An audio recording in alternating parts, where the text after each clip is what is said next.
Bonjour, hola, ni hao, konnichiwa, annyeong, mabuhay. This is Angelique, and here is my another journal entry.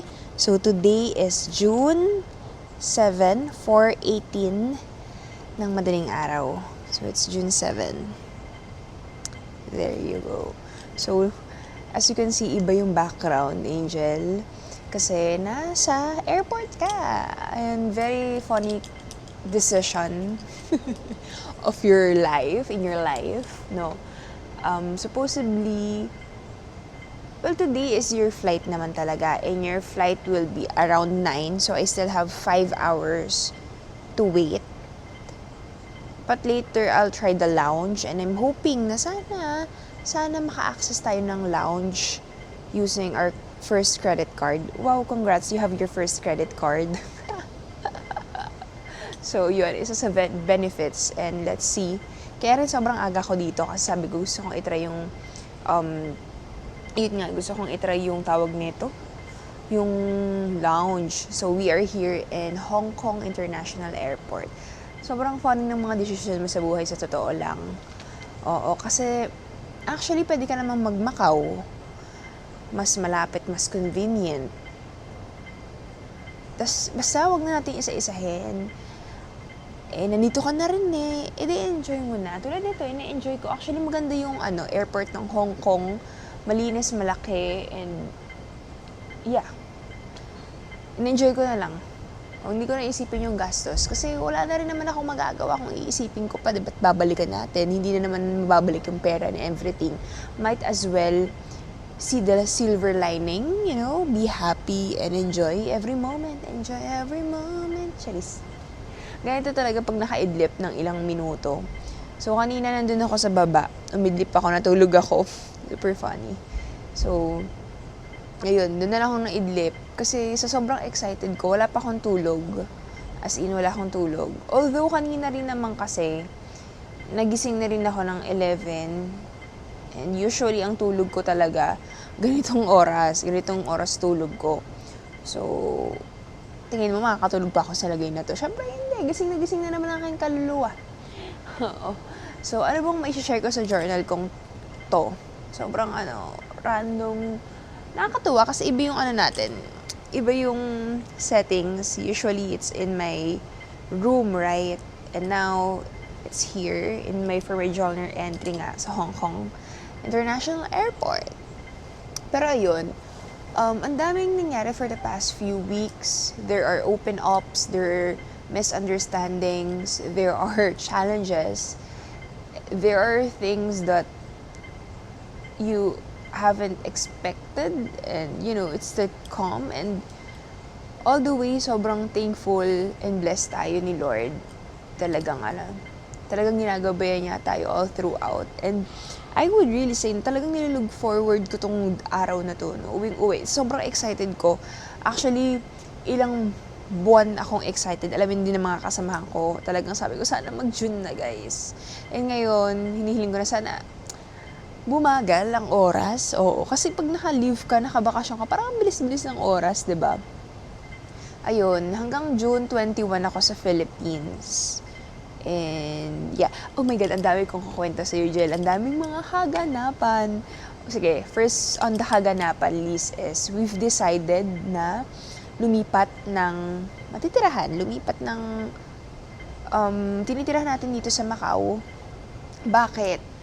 Unang-una is okay yung place ko ngayon kay Tita Ems. Okay naman, sobrang komportable, malaki yung space, like okay na okay siya. But the cons or the downside is the rent. It's a little bit higher. Yung bills, yung rent and bills, pag kinumbine mo, ang laki. May ipon tayo, yes, sure. Pero, alam mo yun, kumbaga parang, mas madadagdag pa sana sa ipon, and, or kung hindi sa ipon is, sa pagkain, and other things that I needed, like sa mga kaartihan ko, skincare, makeup, everything like that. So, malaki rin yung masisave ko if makakalipat ako on a smaller space, but at the same time, cozy pa rin naman. And ito na nga ang kwento, guys. So, last week, akala ko, actually, matagal ko na rin plano to. Like, matagal ko na rin pinagdadasal kay Lord na sana makahanap ako ng place na safe, maganda yung environment, maayos yung landlady or landlord. Matagal na, hindi ko lang talaga napupush through kasi nasabi ko, unang-una ang hirap maglipat. Pangalawa is, komportable na ako kung nasan ako. However, may doubt pa rin sa akin na gusto ko talaga lumipat at makatry ng ibang space. So, yun na nga, ito na nga, no, fast forward for the past few weeks, naghahanap ako sa Facebook ng, ito kasi, wait lang, bago maghanap sa Facebook, umalis na kasi yung isa naming kasamahan. So, from 4, naging 3 na lang kami. So, dun ako, mas flatmates. So, dun ako parang na-push through na maghanap ng lilipatan. Pero yun na nga, may pumalit. So, 4 na uli kami. But the thing is, nandun pa rin sa akin yung feeling na gusto kong lumipat talaga. Gusto kong maghanap. So, I still scrolling sa Facebook, naghahanap ako ganito, ganyan. And, nakapaghanap ako all throughout, no? Nakahanap tayo sa isang post. And, grabe, ang laki rin ng matitipid ko. So, ito na nga yung kwento dyan, Jel. Nakakatawa lang, no? Pasingit na kwento kasi for me, it's a funny story. So, nakita ko yung post na to ng landlord. Sabi ko na, nagandahan ako kasi ang ganda nung sa picture eh. Kumbaga, mukhang malinis, maayos, ganun. Malinis, maayos, puti, yung kulay puti yung pintura. Kumbaga, cozy siyang tignan, no? Tapos ayun, viewing ko yung flat, viewing ko yung room. Ang nakakatawa, may nakasabayan akong ka-view or mag-view nung flat. And guess what? Kung sino? Si Tito Abel. Tito, hi! Nakakatawa ang pagkakita namin sa isa't isa. Angel, you're here! Tito, ikaw ba yan? Ganon. Hindi, kasi nakita lang din niya sa Facebook and hindi din naman niya alam naman niya na bala ko na talagang lumipat at nagtitingin-tingin ako. Pero hindi naman niya alam at hindi ko rin alam na iisang flat yung tinitingnan. Si Tito naman, tumitingin lang siya kasi nakita lang din daw niya sa Facebook na ang ganda nung room, ang cozy tignan. However, the downside of the room is wala siyang bintana. So, okay lang naman since mura. Pero, ayun, maganda rin yung living room. However, sabi nung landlord, papatayuan niya ng extension room. Pero sana hindi na. Kasi maganda yung living room, guys. Nagustuhan ko yung living room. Ang cozy ng living room. Pero sana hindi niya hindi niya na pagtayuan ng extension room. Parang medyo pa din, maluwag pa din sa pakiramdam sa yung shared place.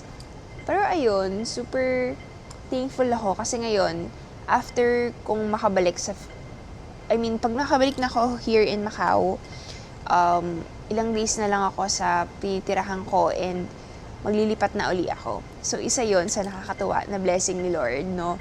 Nakahanap tayo ng lilipatan and mas malaki yung masasave ko. Siguro, around 1,000 or siguro 900 or 1,000 MOP rin yung masasave ko. O diba, ang dami pwede kong kalahati ipadala yon pang savings, yung kalahati pang kain ko, or yung kalahati pang mga pang-kolorete, pang-kikayang ko, ganun. So, yun, nakakatuwa lang. By God's grace, no, nakahanap tayo ng another space and i-anoint natin yan, ipagpapray din natin yung bagong place natin. Diba, Jel? Super nakakatuwa. Actually, sabi ko pa nga, isa sa non-negotiable ko is yung may bintana. Pero, cozy kasi yung room, guys. Cozy and maayos siya. And nakakatuwa kasi ngayon lang ako, alam mo yung sobrang, ngayon lang ako na-excite na lumipat ng space, to be honest. Kasi siguro going here, nung first time ko dito, medyo lutang pa ako, hindi ko matanggap na bakit nandito ako sa Macau, parang anong nangyayari, parang everything happened so fast to the point na parang hindi ko na-enjoy and parang, ano bang nangyayari? Like, ganon. Go with the flow na lang ako and hindi ko alam and hindi ko nananamnam yung emotion ko or yung nangyayari sa paligid ko. But now, nakakatuwa kasi I was so afraid to say this because hindi ko alam, maybe because okay, takot akong sabihin yung word na to, which is yung nag-e-enjoy na ako sa Macau. Takot ako before na i-declare or sabihin yun sa sarili ko. Kasi parang it becoming real. Siguro nandun yung fear na pag sinabi ko nag-e-enjoy na ako sa Macau, makakalimutan ko na yung pangarap ko na maging flight attendant. Pero hindi ganun yun, Jel. Hindi ganun yun. Siguro before talaga, parang irita ako or parang takot akong sabihin and ma-realize yun na nag-e-enjoy ako. But right now, siguro may ganun pa rin konti. May fear pa din. Pero right now talagang sabi ko hindi. Enjoyin mo, Jel. Kung sabihin mo kung ano yung emosyon na gusto mo. And right now, I am enjoying it. I'm enjoying the privilege of what I have right now. And nag-e-enjoy ako sa Macau, nag-e-enjoy ako sa pribilehiyong na ibibigay sa blessings ng Macau na ibinibigay nito sa akin. Which is nakakapag-travel ako, nakakapag-save ako, nakakapagpadala ako sa family ko. Wow, just wow lang talaga. In terms of money talaga, grabe yung blessing. In terms of finances, in terms of knowledge and growth, everything, grabe yung binigay ni Lord na blessing na to. And ngayon, na-enjoy ko na siya. And gusto ko lang ding sabihin na nanamnamin ko yung bawat segundo, minutong nandito ako. And I definitely gonna enjoy every moment of where I am right now. So yun, ngayon talaga, kaya yun nga, di ba? Ano ba? Ano daw? Kaya puro ganun-ganun. Pero ayun, nag-enjoy na talaga ako. And kaya rin siguro yung paglipat ko is parang super excited ako. Alam yan ni Miles, nung nagtitingin kami sa IKEA, sinamahan niya ako. Parang, ito, gusto ko yung ganitong sa place ko. Naghahanap na akong paanong i-design ko and everything. Tapos may plano na ako. Ang gusto kong theme ng kwarto ko is red, pink, and white. Nakakatawa as in. Kasi parang 1 year and 8 months, almost 2 years na ako sa Macau. And ngayon ko palang talagang masasabi na ine-enjoy ko na siya, na ina-accept ko ng ine-enjoy ko siya. To be honest, I'm so happy and blessed by Lord. And nanamnaman ko yung bawat araw na nandito ako sa sitwasyon na to, yung pribilehiyong to. And by God's grace, no, ma-share din natin siya sa iba. 'Di ba? Ma-bless din natin yung iba. So, ayun. Yeah, I'm thankful kasi na-enjoy ko na yung Macau. And nakakatuwa. Na yung may ganyang realization ka, Angel. Kasi to be honest, nung una, hesitant kang sabihin yon. Kasi nga parang it becoming real na you're in Macau, you're away with your family, na parang you have doubts if ma-achieve mo pa ba yung gusto mo sa buhay. Na parang, kumbaga, ito yung path na gusto mong dahakin, you have your own plan and all. Pero ito kasi yung path ni Lord eh. 'Di ba? May sariling plan si Lord sa'yo. And yung plan ni Lord, mas the best yun kaysa sa plano mo.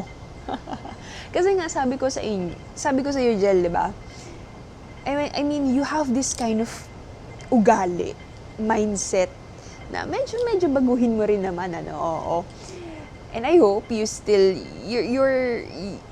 if you're watching this few years from now, I hope na mas na-improve mo, and I pray mas na-improve mo yung ugaling ganito, which is yung, pag nakafocus ka na sa isang bagay, you expect on this certain thing, kumbaga wala ka nang pake sa others, ito yung gusto mong ma-achieve, ito na yun. Kumbaga, wala akong pake if I have this kind of blessing, I have this kind of opportunity. My mind is set on a certain thing. Which is mali. Dapat balance tayo. Even though you have your own goal, even though you have your own plans, dapat meron ka pa ring acceptance sa kung ano yung possibilities. Kasi you never know eh. You never know. And sometimes, the more you expect, the more na baka masaktan ka, pero maganda rin naman yun. Kasi it means that you have plans. It means that you're trusting God more. But at the same time, dapat, alam mo yun, balance it out, Jel. You can have your expectations, your dreams, but at the same time, seek for that possibility. So, be in the middle. Kumbaga, you have expectation, but at the same time, hindi ko ikukulong yung sarili ko, yung sarili mo, sa expectations lang na to, sa possibility lang na to. Kasi, you never know what could happen. You have a lot of opportunities and possibilities around you. So, don't limit yourself, your own self. Yun lang. Sobrang saya lang. Oh, yun lang yung magiging advice ko for you, Ange. No, ano pa bang i-share ko sa inyo, guys? Ito, nakakatuwa lang kasi on a random day, kami ni Miles parang biglang may open up, kwentuhan about sa life. Hindi ko na share yung nagkikwentuhan namin, but it's so personal. Kasi may sinabi siyang statement before, way back. May sinabi siyang statement na tumatak sa akin and naging question siya sa akin and gusto ko siyang advisean. However, I'm not in the position to give unsolicited advice and it felt like parang, okay, I had to keep quiet. Kumbaga parang I have no position nga. The second time she said that statement, sabi ko, oh my God, it's really stuck on me to the point na parang after a month, bumabalik yun sa utak ko. So nung umupo kami, tapos kumain kami, on a random day lang to bigla kong in-open up sa kanya. Sabi ko, uy Miles, I know, hindi mo naman kailangan ng ganitong advice or ng unsolicited advice. Or hindi siya actually masasabing advice Siguro, gusto ko lang i-open up sa'yo na parang ganito yung naging, parang, paano ba masasabi? Parang naging palaisipan sa akin. And ayun, sinabi ko lang sa kanya. And sobrang saya lang na hindi niya yung siguro natakot din ako sa isip ko na baka i-take ng tao. Pag kunyari nagsabi ako ng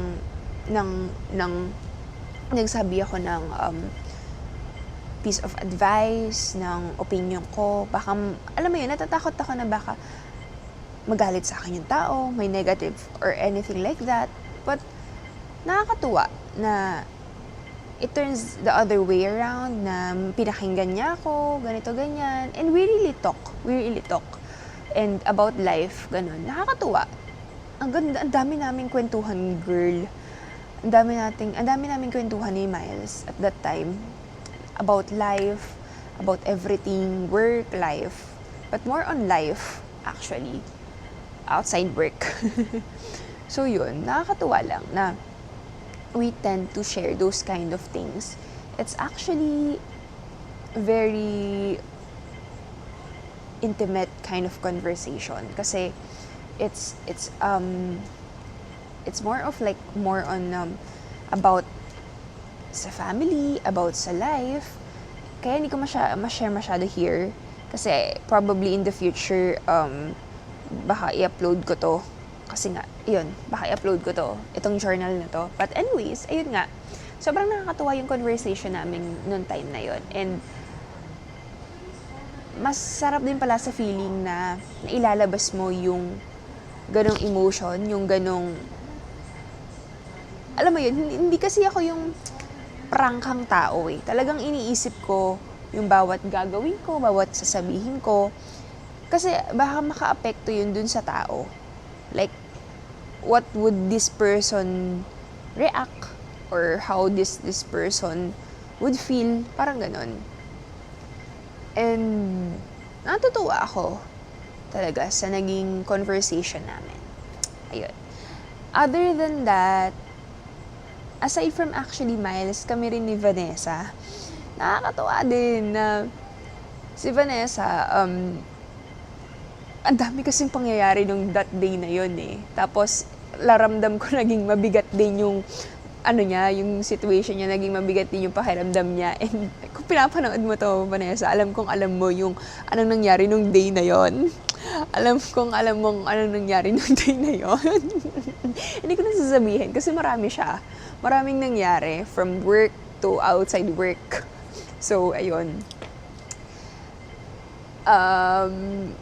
Ayun, on a random day din, after our work, kumain kami sa tapat ng ano ba yung kinakainan namin, Golden Mix. Nag-dessert kami, nakakatuwa lang. Nag-dessert kami in scallop. Kahit sabi ko, kahit na walang-wala ako, I mean, meron naman, hindi naman sa walang-wala, pero budgeted lang. Pero sabi ko talaga, o sige, kung kakain tayo, alika, samahan kita. So, ayun, ang dami na pagkwentuhan, ang dami kong na-share about sa buhay. Like, I never thought I would share it to someone in here, kasi nga, parang matagal din akong lumambot. Wow, hindi, may mga nakwento ko sa kanya na sa best friend ko lang na ikukwento, ganyan. And now, nakakatuwa na i-share ko sa kanya yung a little bit of my life. As well her, no? Nakakatuwa lang kasi may mga ganun talagang, situation na all of the sudden, if you feel comfortable and safe with this person, mapapakwento ka talaga na about sa life, outside work life, 'di ba? Nakakatuwa lang. Ayun lang. And ang naging take lang din namin doon is sa convo namin is madami actually. Siguro ang na-take ko lang din is